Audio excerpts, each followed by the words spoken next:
The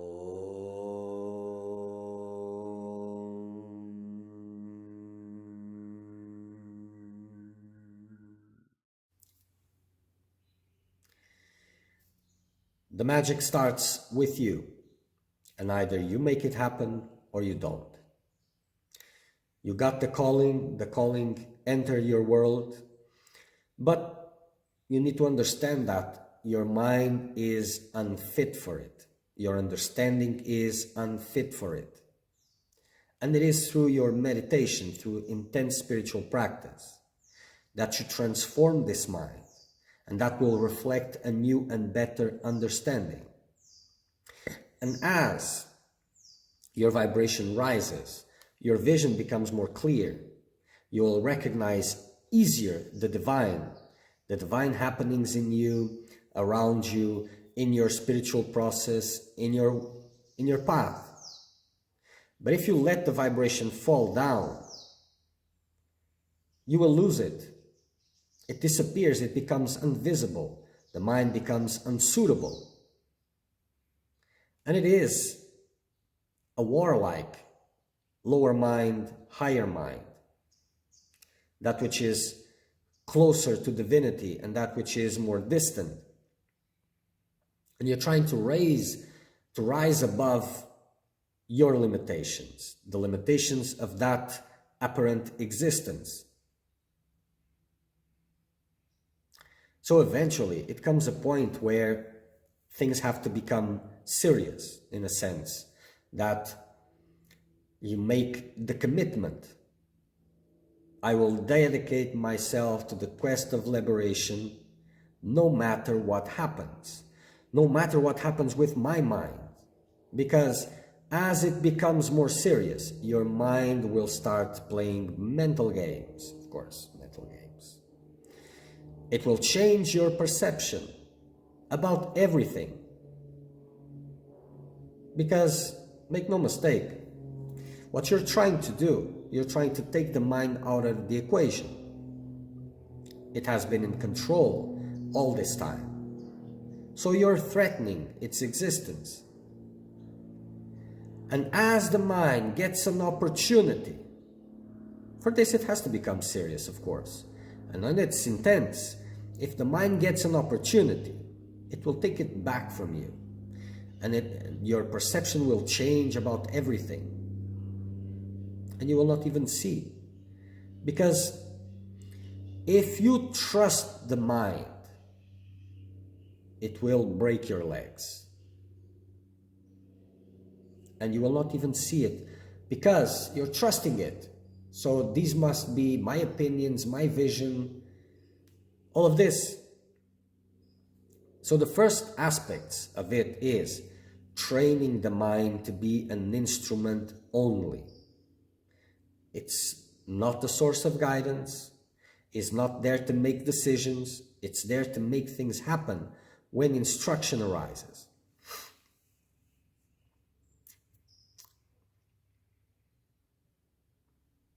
There's nothing guaranteed. Blessings will come to you if you persist, if you endure, but there's nothing guaranteed, apart from illusion, of course.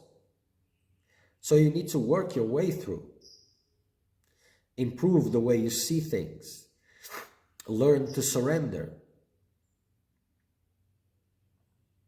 And this is what makes it happen. Because there's this idea in the beginning that touching these divine realms, touching these divine experiences, bringing the life of the process is difficult. And it is. But to maintain it is even more difficult because it's all about focus. So the difficulties you found in the beginning was because focus was weak. And then the next level, you need to maintain and improve the focus that you gain so that you can maintain it and go even deeper, more intense. And this, it's always a progression in intention, in attention, in focus, in commitment. As attention increases, details, invisible details becomes more visible, ready for new corrections, improvements. But if you relax in some way, if you let yourself be seduced by something, you will fall down. And after falling down, it becomes more difficult to rise up. Still possible, but more difficult.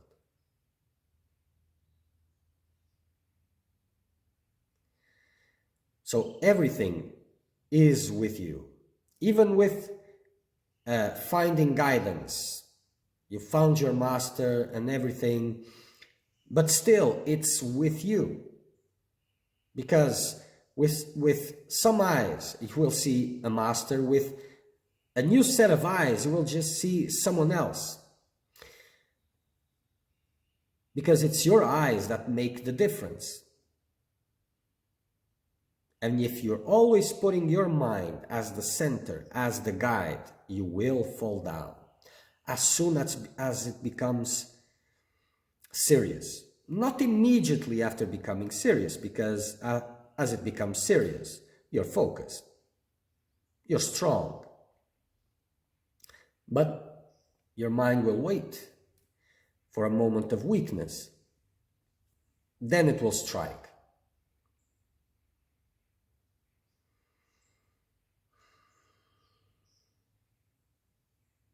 So, applying yourself your level best at every moment.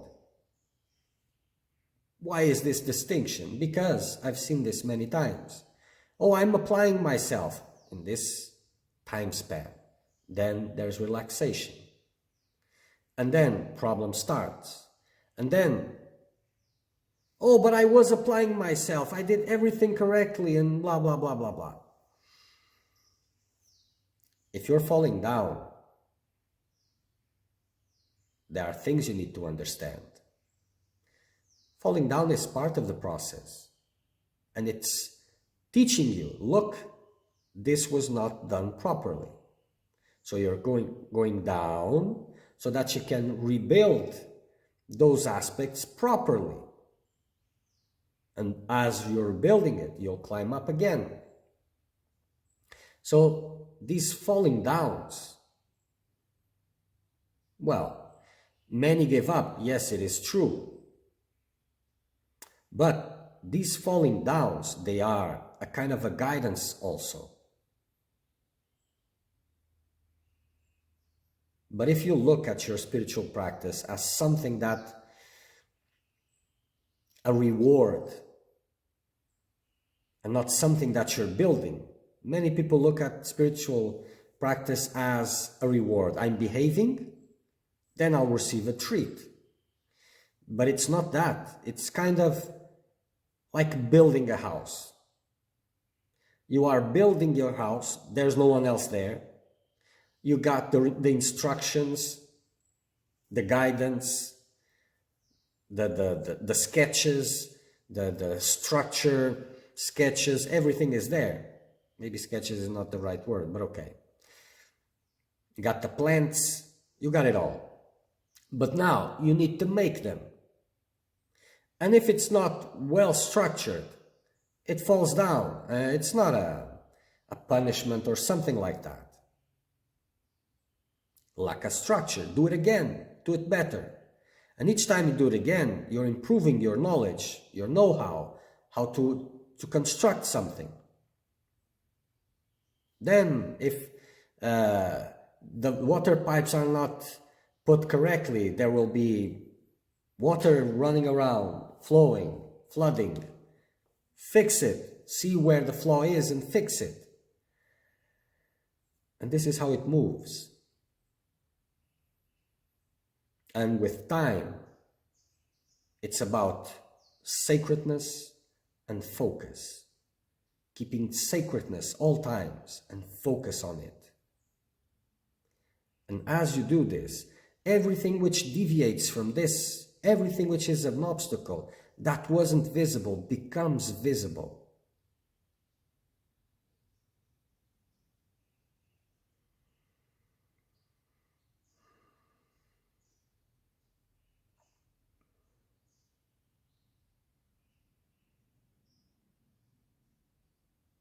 and it's in your hands. It's always have been in your hands. So eventually it will come a time that it needs to become serious. You'll have to make a commitment and stick to it no matter what happens. Remember this.